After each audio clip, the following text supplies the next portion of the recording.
Welcome to the podcast. Very happy to have you here. Thank you so much for taking the time to come and do this with me. So we have Shash here, CEO of Altcoin Buzz. I'll let him introduce himself. Shash, hi. Hey Jeremy, thanks for having me. Yeah, hi guys, I'm Shash. Uh, I founded Altcoin Buzz back in like 2017 just to make it easy for people to understand what's happening in crypto. Essentially, just putting out information that I was researching, on a YouTube channel. It started with more of a personal journey to just keep a track of things as we understood it. And then I realized that the information side is fairly an easy and worthwhile business to be around in the crypto space. So decided to take it more seriously, launched a website, started working on sharing content on other platforms like Twitter and Instagram, etc. And now we're a team of over 30 people creating content on a daily basis. Last year, we started this thing, which is more a B2B thing called Altcoin Buzz Labs, where we are working with a lot of projects, early stage, to just help them transition from a Web 2 sort of thinking environment to a Web 3 thinking environment as well. And then we're launching this thing by the end of next month called Fungible with a J, fungible.com, which is like a blockchain gaming rating and review website. So essentially, what we want to do is like really build a culture of gaming rather than a culture of speculation with Fungible. And I think there are some really good companies building amazing games that are trying to still reach out to the crypto people to get them to speculate on it, whereas they should be focusing on getting gamers onto the platform. And I think that there is a major disconnect in the industry in general.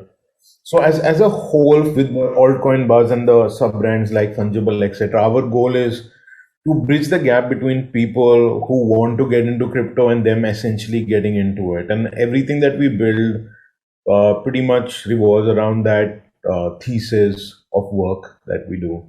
Yeah, so that's like a long drawn intro on myself. How are you doing, Jeremy? Thanks for asking. I'm doing good, man. That sounds fantastic. Fungible, especially. That's really interesting. I mean, obviously, because I'm in the industry as well.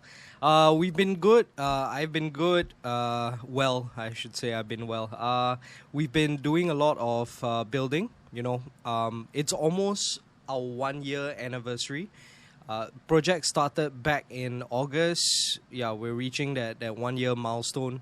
Very excited because in the next 2 to 3 months there are major stuff happening with our project. Our game demo is finally gonna be launched, Yeah. and yeah, all of our assets are out there. Finally, have the upgrades of all our in-game assets, and yeah, we're very excited. We're working hard, building hard, and yeah, hopefully leading to a successful game launch. But yeah, it's gonna take time.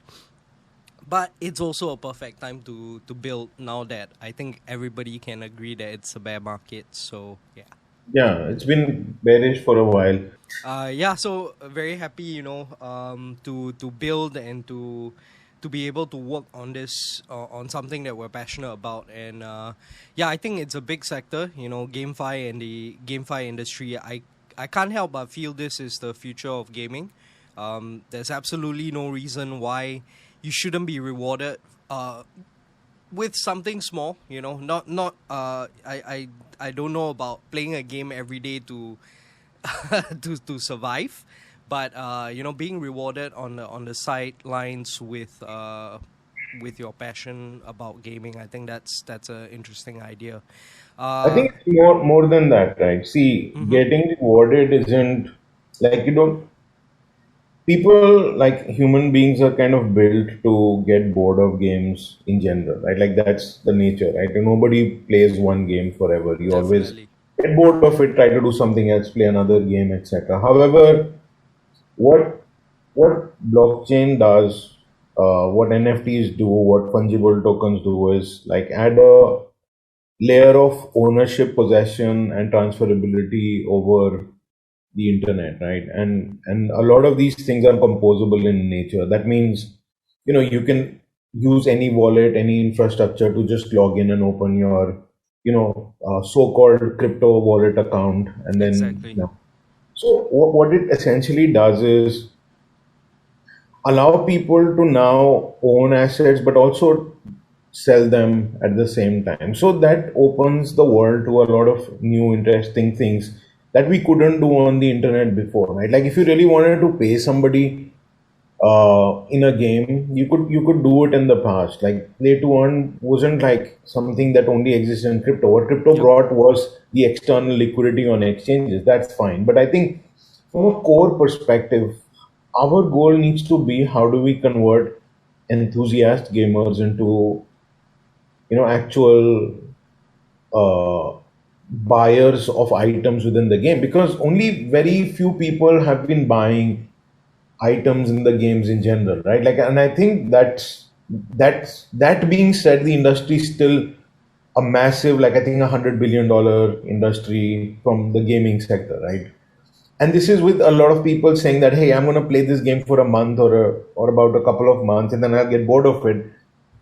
Should I essentially buy an item within the game? And that kind of stops the economy from growing, that stops new money from coming in. But then with with the advent and addition of blockchain onto this layer, now people have an option to see whether they can possibly sell it at 20% lesser or 20% more, right? Like percentages being up and down, but still people have an option to use an item that they really want, possess it and own it well after the game is kind of done, to have kind of a memory of the game as well. Like, hey, these are the items I used to have in this game. Right. And, Right. and I kind of feel that there are many fold things that gamers actually want that blockchain does bring. Like, I wish I had some of these items in the games I played back in like late 90s or 2000, etc. Like just as memories. Like we Same don't here. have to be investors in everything. We can be collectors Yeah. as well. And secondly, for an enthusiast gamer, just the fact that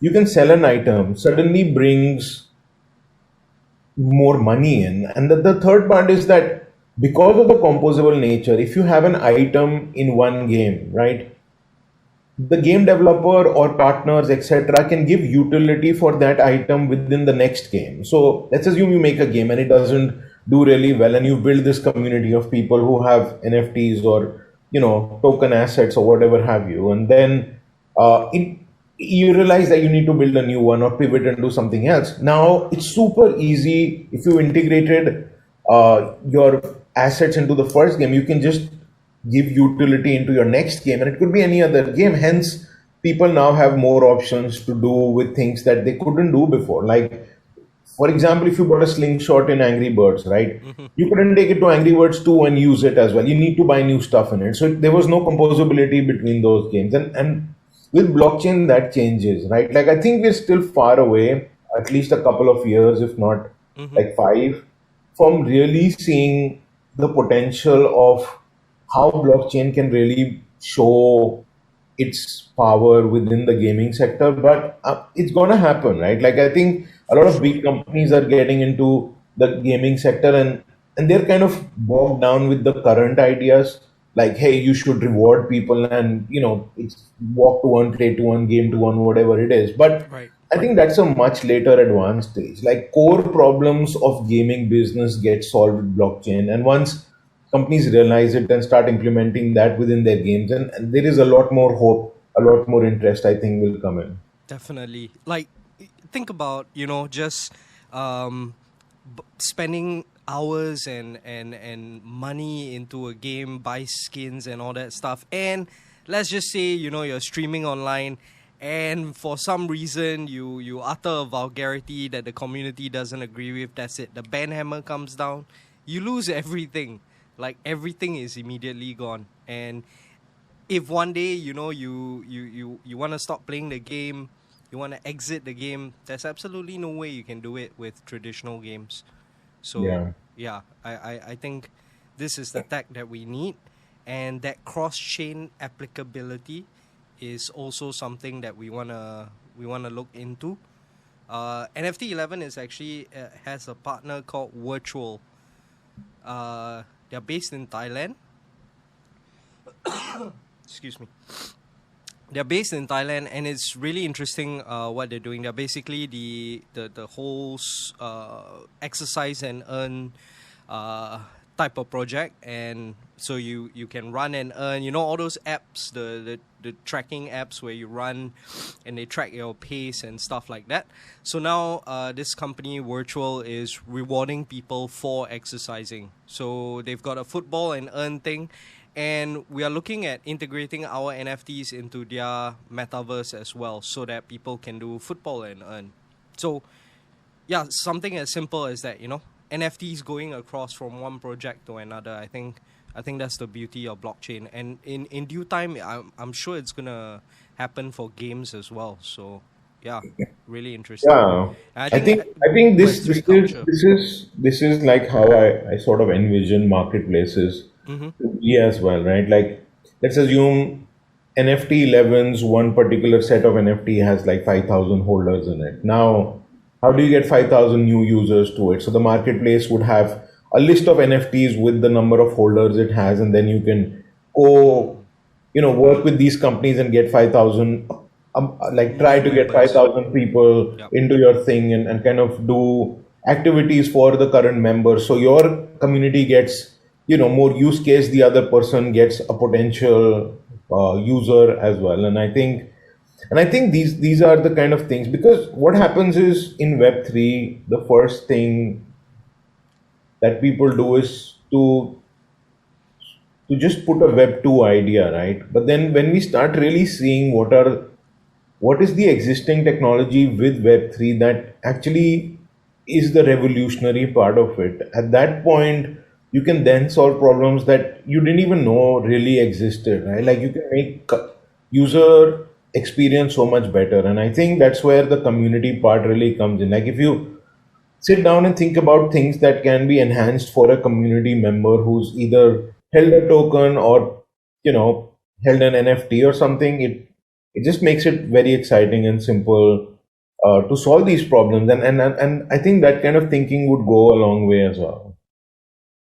Yeah, definitely. And okay, since we are on the topic and we're talking about, how people come into Web3 and then they just want to throw in a Web2 idea, what's your definition of Web2, Web3, and this whole space? What's your idea behind it? Because, many people have different ideas of what Web3 is. Some people are calling it Internet 3.0. What exactly does it mean to you? So Web 2 is essentially the information side of things, right? So what Web 2 developed on Web 1 was the fact that now you can have interactive systems where people could communicate with each other. Web 1 was just like, Flash and all that jazz, where you can put out information, but you weren't getting back anything. Like, the only interactive part during the Web 1 time was emails, right? Right. But the Web 2 side brought in the comments, the social, the interactive part, and what we're doing here with communication, etc. So Web 2 stays, right? Like, Web 3 doesn't solve communication. Web 3 solves transfers, like it solves ownership, it solves like everything to do with digital assets is where Web 3 comes in. So what Web 3 does is add a layer of ownership, possession, and transferability of digital assets, or maybe packets of information in a secure manner. And there is a lot that happens, right? Like, essentially, internet should have been born with that layer on it, but it didn't, right? Like, that brings massive opportunities for guys like us, because when the internet came about, we were too young to really make the best out of it. And the fact that it wasn't gives opportunity to us to actually enjoy this time, to understand this growing technology, because these things don't happen as often as we might think it does. Because what's happening with the Web3 side, this journey that all of us are going through, this is extremely unique, and we could have missed it, or it could have happened much later also. And that's how I think the two differentiate itself, right? Like, when you add that layer on top of it, now suddenly you can do a lot more things with it. Like, you couldn't transfer any amount of assets digitally without somebody being able to copy them, right? Like with NFTs, you bring sort of a certification of ownership Yep. onto it in an instant manner, right? Like there are a lot of issues that the Web3 side solves that Web2 just couldn't, right? Like what happens with just Bitcoin is that now you can own a digital asset. Like it's that itself is extremely powerful in my opinion, and I think For sure.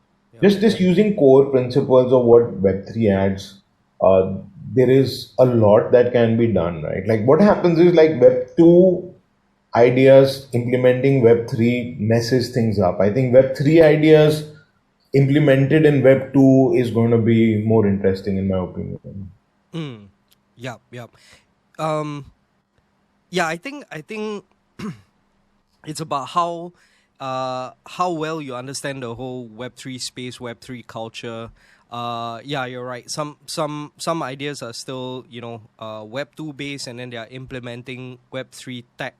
I think it's not the best way to come up with projects and ideas, but it's also a healthy way to adopt. And I kind of see Singapore doing this, like you know how our government's very business vibe, business friendly, very focused on upgrading the business side of stuff. And with tech like this, they're not going to ignore it.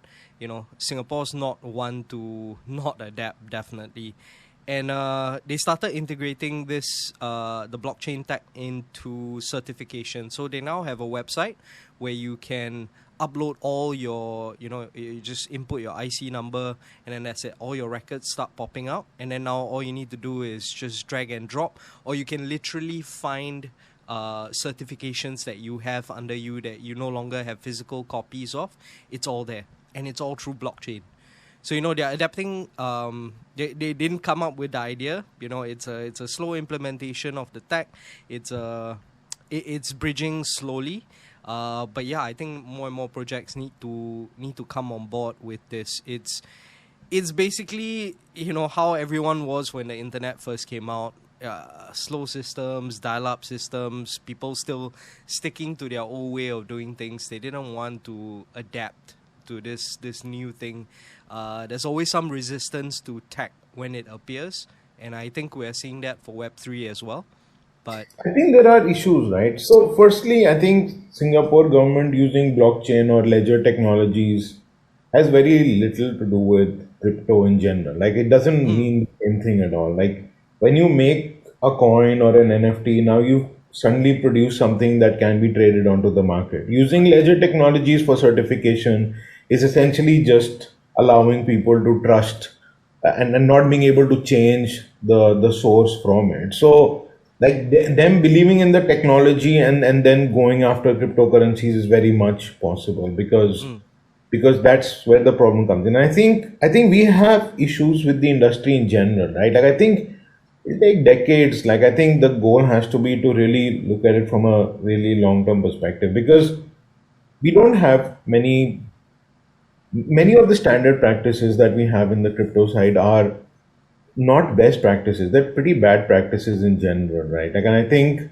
yeah, things will improve much, much more over time because for now, like it gets repeated so fast and and even things like fundraising, right? Like one of the biggest challenges I feel is that any company which everyone should tokenize. Like, see, I am of the belief that there should be a million altcoins out there. I just don't think everyone should be selling altcoins. Like, essentially, if you're trying to build a community, but you've kind of set a price for a token beforehand and gotten investors for the token beforehand, then I think that's where sort of the problem usually lies, right? Like, why not build a community by giving them tokens and let them decide what the value or the bottom value should be? And I think ideas like that, once they start experimenting, once we all start experimenting with such ideas, I think that's when we will be able to have genuine valuations. That's when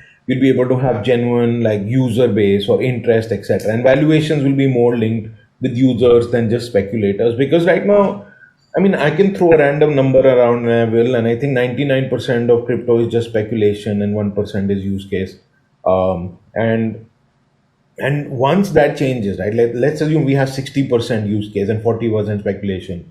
You will have less volatility because a person is not using a coin to just sell it. They're using it because they want to get something out of the platform that one has created. And I think the whole journey now, like I think everyone's goal should be what you want to use, probably buy that. Like don't buy a random coin because somebody said it's awesome. Right? Like I think maturity will come when people really realize why they're buying something, so that when bad things happen or some random news comes out, you don't question life decisions. Like you Yeah. know why, and it's kind of anticipated. Like if you've studied a project, and that's what we do, right? Like when we study a project, we look at the good, bad, ugly. We look at what potential downsides it could have as well. And once something that like that happens, we know if it will still survive or not. And I think investors and users really need to kind of start differentiating themselves, because I've seen so many projects that get like 5,000 wallets or 10,000 wallets. Like we have 10,000 users. No, you have 10,000 speculators. Like Yeah, you don't speculators. have a product out yet. Like your product's not Yep. there yet. So I think that's like a lot of language based stuff needs to be fixed as well. And I think the community needs to start understanding a little more, and it'll happen over time. It'll take a while, right? Like it's complicated because without proper understanding, we've now launched over like 30,000 coins into the market, Mm-hmm. and Yeah. it'll go like crazy. It's like websites, right? Like Yep. when the internet came out, right? Like there were like 30,000 websites. Right now, I think there's 1.9 billion websites Yeah. in the world right now. 1.9 billion is a crazy number, right? Like, It is. and I wouldn't be surprised if we have similar or such numbers Mm-hmm. with number of altcoins out there. But then not every Facebook page is Google, Yeah.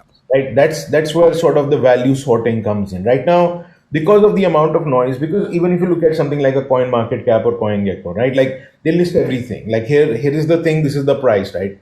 Yeah.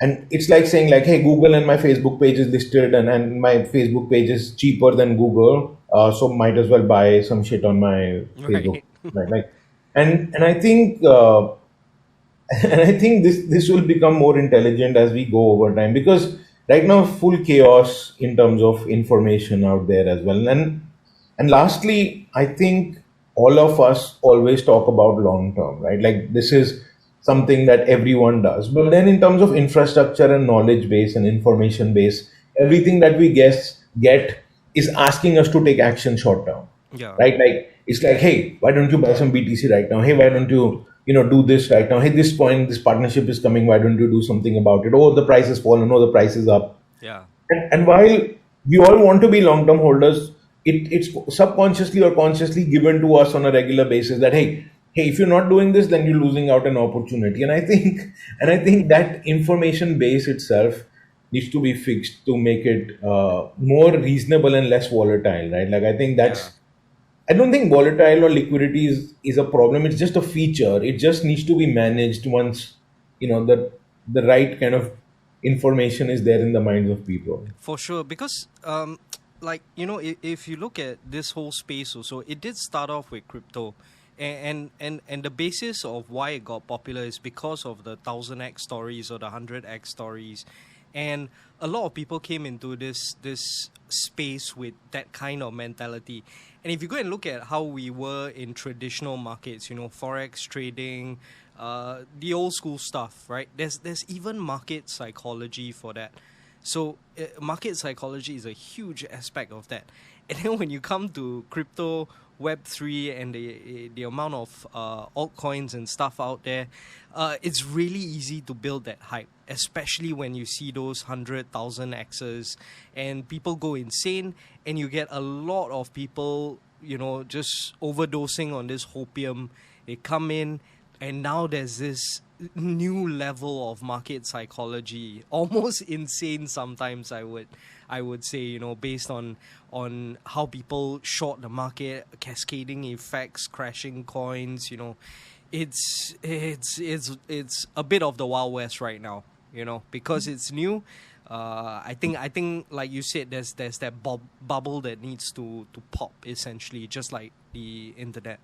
Not not not sure about that. Like I still think the 100x's, the 1000x's will happen. Yeah, for sure, for sure. I'm not saying But it won't. it's the sustainability of it that matters, right? Like it's not like it'll do 100x and then everybody exits and then we're back to the bottom. Like that's Yeah. where the problem comes in. The problem with is not so much speculation, it's the selling which is the problem. And the selling happens with the lack of information, right? Like Yeah. I think when things aren't built on user bases and use cases and actual like proper fundamental use cases, like those things will happen, but this 100x shouldn't be happening in a week, right? Yeah. Because you can't get a 100x number of users in a week. Like most systems cannot take that kind of growth in terms of users. You can do 100x in price because it's just valuation based on speculation. But once actual users start coming in, whether it's and I think dividing a organization into various stakeholders, right? Within your game, right? Like there is a group of NFT collectors, Mm. Yep. and then there is a smaller group, hopefully, of NFT speculators. Then there are token users, then there are token speculators, and then there is your organization, and then your partner organizations. Now, what is the utility and use case of the tokens NFTs for each of these stakeholders, and divide it separately and market separately is when you will get true value of it at some point of time, right? The problem comes when you treat everybody as a speculator. Like, Mm. hey, my NFT guy is a speculator, my user is a speculator, my team is a speculator, and everybody is like just sitting around and speculating. And I think hype created around that becomes the issue when everybody is treated separately, because at the end of the day, I'm not invested in Google, but I use it every day, right? Mm. Like I am a user, right? Yep. That's how Google should treat me. It shouldn't incentivize me to buy its stock, right? Yep. Like Yeah. it makes no sense. And I think this is the disconnect which is a problem in crypto, because retail buying is so simple. Mm. It doesn't take much on for us to swap on pancake swap or uniswap. It's Yeah. like you can get money from retail so fast, but because even though it's a blessing, it's sort of like the problem as well, and that's why the volatility becomes crazy. So what I'm trying to say is like the 100x 1000x should happen, but it's the sustainability of it which matters. It's not doing the 100x. Like rather do a 5x and sustain, right? Like at least your initial investors will not lose the money, and that's those are the key factors that one should keep in mind with these things in general. Yeah, I completely agree. Long-term sustainability is the key, and without that, yeah, you know you're screwing over your your first investors, and yeah, you shouldn't be you shouldn't be treating everybody the same way. You have to cater for different aspects to it, and you have to market that as well. I kind of realized that with the NFT assets NFT11 has, for example, collectible cards and actual in-game assets. So we have things like that catering to different audiences in our project as well. Yeah, speaking of projects, I actually want to know more about Fungible. It sounds really interesting. I got a brief introduction of it, and I remember speaking to you about the idea also. But maybe you want to tell the audience listening in a bit more about Fungible. Yeah, sure. So everything that we build, right, is essentially to make it easier for people to get into crypto. And ideally what we want to focus on, and with Altcoin Buzz, we already focus on the speculation side, the fundamental Right. side, the trading side. We do interviews on Altcoin Buzz, we do like deep dives into it, we put out research papers on everything from individual products to staking to potential things. So we kind of cover the whole gambit of altcoins and staking within Altcoin Buzz. But the brand Altcoin Buzz is in its name itself quite limited to what we can do, and I think we've started doing that fairly well now after 5 years. So I wanted to build something which had like a more you know open name, which could be used for more things, which sounded cool, and at the same time I could build every other thing that is necessary outside of speculation, right? So Right. with Fungible, the first product that we're launching is Fungible Games, right? So that's, think about it as a rotten tomatoes for blockchain gaming, right? Essentially, what I want to do with that is make it easy for people to find out what kind of a game that they want to play. Like the first question shouldn't be, okay, which one gives me the most amount of money? Because that again is not sustainable. But if you Yep. want to play action games or role playing games or puzzle games or whatever, and there are so many games coming out, right? Or sports game for that matter. So you can easily sort it. Then you can have user rating as well. So, and user rating and editorial rating is based on gameplay, story, controllers, Right. uh, graphics, and then economics within the game itself. Like, does it work? Like, are you happy with it, etc. So, and then we will do entire walkthroughs on how people can play the game as well, because building a community of gamers for the blockchain and gaming side is very important, right? Again, that's what we're attempting to do. Most, we've seen other discovery platforms as well, but they try to stay away from speculation.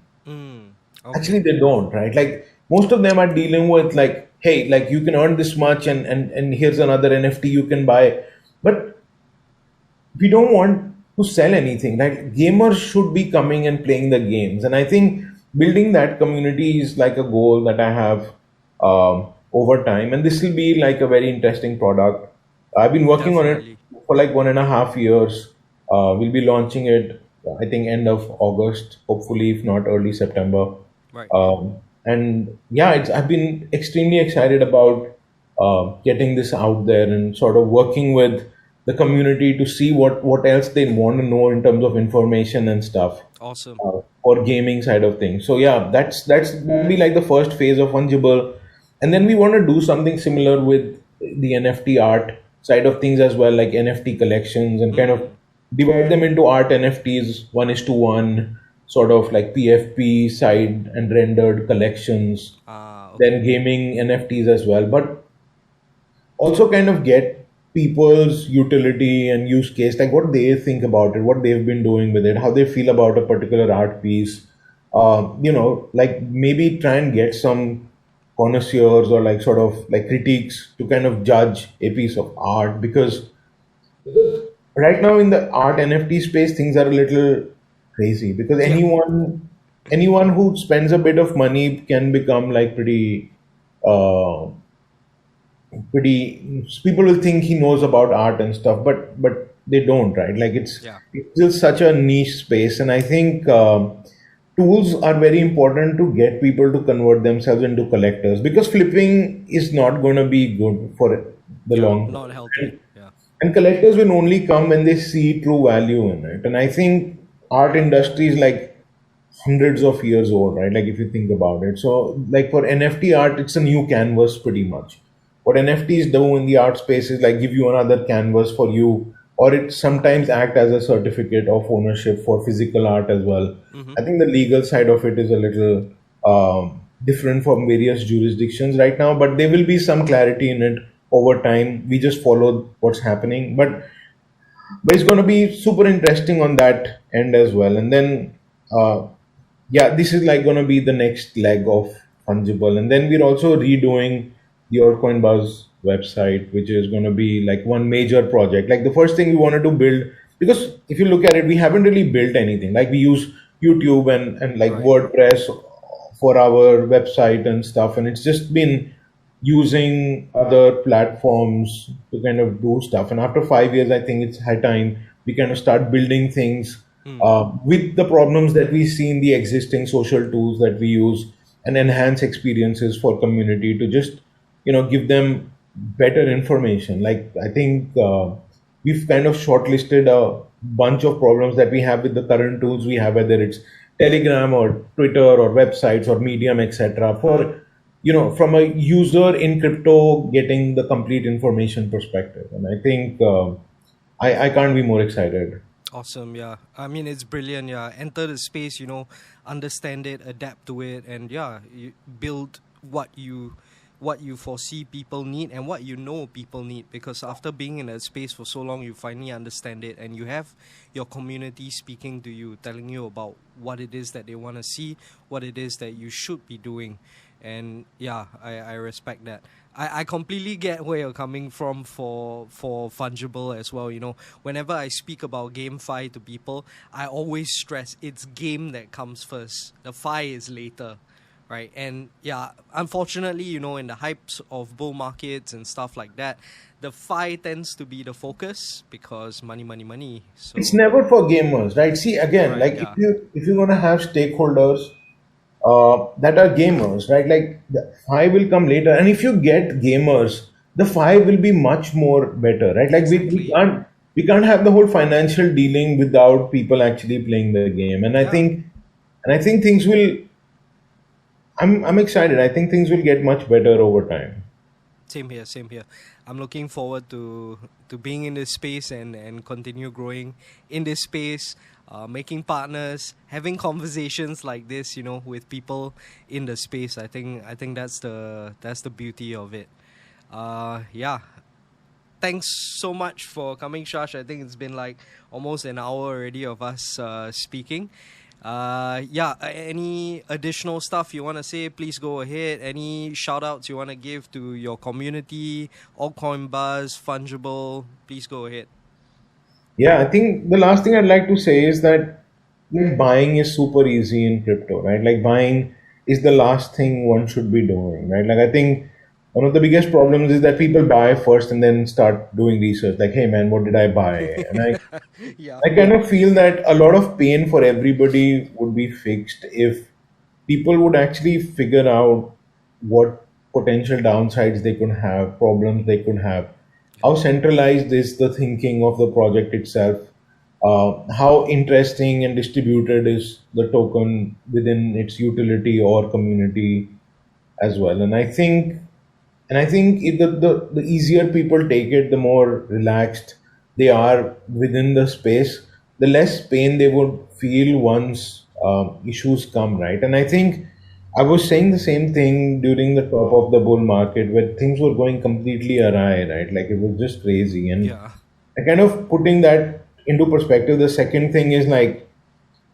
leverage trading has always been painful. Like for the mm-hmm. last 5 years in our organization, we've taken a very strong stance to not promote leverage trading. Leverage, Like yeah, it, I mean, there are a lot of leverage platforms that we can work with, but we took a really strong stance, and it's worked really well for us for our own portfolios because so many people we know who've gotten wrecked, and now from a big perspective, like if you look at what's happening with 3AC or Celsius, like yeah, it's that crazy leverage positions. No matter how, even if they were protected from their loan till a certain level, right? Like Bitcoin can flash crash because there are multiple factors that lead to a lot of like price volatility in the space, right? So, yeah.